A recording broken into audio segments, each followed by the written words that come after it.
무엇인가를 말씀해 주고 있습니다. 구약 성경이라고 하는 이 성경에 보면 대부분 피의 제사를 이야기를 하고 있습니다. 이 유래가 어떻게 시작되는가 보니까 창세기 성경에 보니 아담과 하와가 하나님께 범죄했을 때 그들이 갑자기 눈이 밝아져 가지고요 벌거벗은 것이 부끄러운 거예요. 그래서 갑자기 벌거벗은 자신들의 수치를 감추기 위해서 무화과 나무 잎을 가지고요 치마를 만들어서 하나님의 낯을 피하고 숨어버리고 말았습니다. 그런데 어느 날 하나님께서 그들을 부르시면서요 너희가 어찌하여 선악과를 따먹었느냐, 내가 따먹지 말한 그 선악과를 너희가 따먹고 말았느냐, 그러시면서 하나님이 그들을 결국은 에덴 동산에서 내어 쫓게 되는데 그냥 내어 쫓으신 것이 아니고 어떻게 내어 쫓으셨는가 보니까 어떠한 짐승을 잡아가지고 가죽 치마를 만들어서 아담과 하와를 에덴 동산에서 내보냈던 것입니다. 과연 어떤 짐승을 잡았을까 성경에는 나와 있지 않지만은요 제가 깨달아 보니 양을 잡아서 그들에게 가죽 치마를 만들어 준 것 같아요. 그 이후로부터 성경에 보면 어떤 이야기가 나오냐면 제사가 나옵니다. 그래서 인류 태초로 누가 제사를 드리는가 보았더니만은요 가인과 아벨이라는 두 형제가 하나님께 제사를 드리는데 아벨이라는 동생은 하나님께 짐승을 키워가지고 당시 때는 짐승을 먹을 수 있는 그러한 것이 아니었는데도 불구하고 짐승을 잡아가 하나님께 제사를 드렸던 겁니다. 그리고 가인은 곡식을 가지고 하나님께 제사를 드렸는데 결국 하나님께서 짐승의 제사를 받으시는 거예요. 인류 태초에 성경에서 알려주고 있는 제사는요 죽은 조상을 섬기는 그런 제사를 말했던 게 아닙니다. 성경이 말하는 제사는요 죽은 조상을 섬기면서 이 땅에서 살아가는 날 동안 복 주세요 복 주세요 하는 의미의 제사가 아니라 내 죄에 대한 문제를 하나님 앞에 회개하는 마음으로 드려지는 것, 이것이 바로 제사의 유래가 되었던 것입니다. 그래서 그 이후로부터 이제까지 제사를 드리고 예배를 드리는데 예수 그리스도께서 오늘 본문의 말씀에 보니까요 단번에 어린 양이 되셔가지고 하나님 앞에서 속죄 양이 되셔서 모든 인류의 죄를 위하여 단번에 죽어주심으로 우리에게 모든 제사를 멈추게 하셨던 것입니다. 그래서 예수 그리스도를 믿는 모든 자들에게 한 가지 달라진 삶의 모습이 있다면 이제 더 이상 죽은 짐승을 가지고 피를 뿌리며 하나님께 죄를 속죄하는 이러한 제사를 드리지 않게 된 것입니다. 그래서 오늘 성경의 말씀에 보면은요 뭐라고 말씀하고 있느냐 하면은 그러므로 예수 그리스도가 우리의 죄를 위하여 십자가에 달려 죽어 주심으로 우리가 이제는 예수로 말미암아 항상 찬미의 제사를 드려야 됩니다.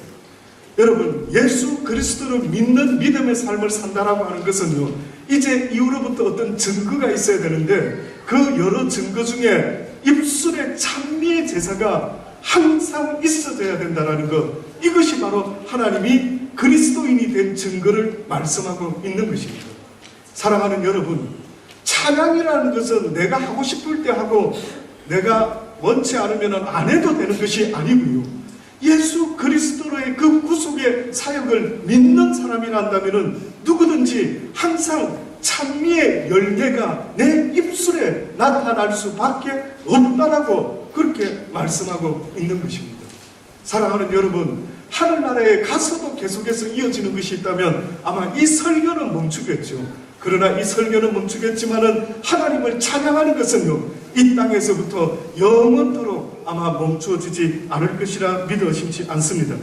그런데 뜻밖에도 두 제사를 소개를 하셨는데 이 찬미의 제사가 있을 뿐만 아니라 오늘 본문의 말씀에 보니 오직 선을 행함과 서로 나눠 주기를 잊지 말라. 이 같은 제사는 하나님이 기뻐하신다라고 말합니다. 나누어주는 삶이요 곧 제사의 삶이라고 성경은 말씀하고 있는 것입니다. 그리스도인이 되어서 오늘 이 시간에 예배드리는 것, 이것을 성경이 말씀하고 있는 게 아닙니다. 성경에서 말하는 그리스도인의 삶의 모습은요 이 주일날 예배만 드리는 이 한 시간이 그리스도인의 모습이 아니라 생활 속에서 하나님을 날마다 찬미하며 뿐만 아니라 나누어 주기를 서로 하는 이 삶의 모습이요 곧 하나님께 제사 드리는 삶이라고 그렇게 말씀하고 있는 것입니다. 내가 기독교인이 되었다라는 것, 그 전까지는 나만을 위해서 살았지만 이제는요 서로 나누는 삶을 사는 겁니다. 뜻밖에도 나누는 삶을 헬라어 원어에 보니까 뭐라고 써 있느냐면 코이로니아라고 쓰여 있는 겁니다. 여러분 혹시 코이로니아가 무슨 말인지 아시죠? 교제를 한다라는 것입니다. 결국 기독교인의 교제의 삶이라는 것은요 서로 나누는 삶인 것입니다. 나는 받아야 돼. 나는 나눌 게 없어. 이것이 그리스도인의 삶이 아니라 그리스도인의 삶 자체가 결국은 많은 것들을 나누며 살아가는 삶이 바로 그리스도인의 삶이요 또한 이것이 하나님을 기쁘시게 하는 신약시대의 제사의 삶이라고까지 말씀하고 있는 것입니다. 사랑하는 여러분, 이제 그리스도인이라 말하기 전에 이러한 찬미의 제사와 선행을 나누는 이러한 복된 제사가 되기를 바라고요. 이 나눔 성교회가 바로 그 나누는 삶을 살기 위해서 우리가 전혀 알지 못하는 그들에게도 지금 이 집회를 통해서 또 순회 공연을 통해서요 주어지는 많은 것들을 가지고요 또한 나누는 사역을 하고 있습니다. 여러분 위해서 함께 기도로 또 함께 물질적인 것으로요 동참할 수 있게 되기를 바랍니다. 기도하십시다.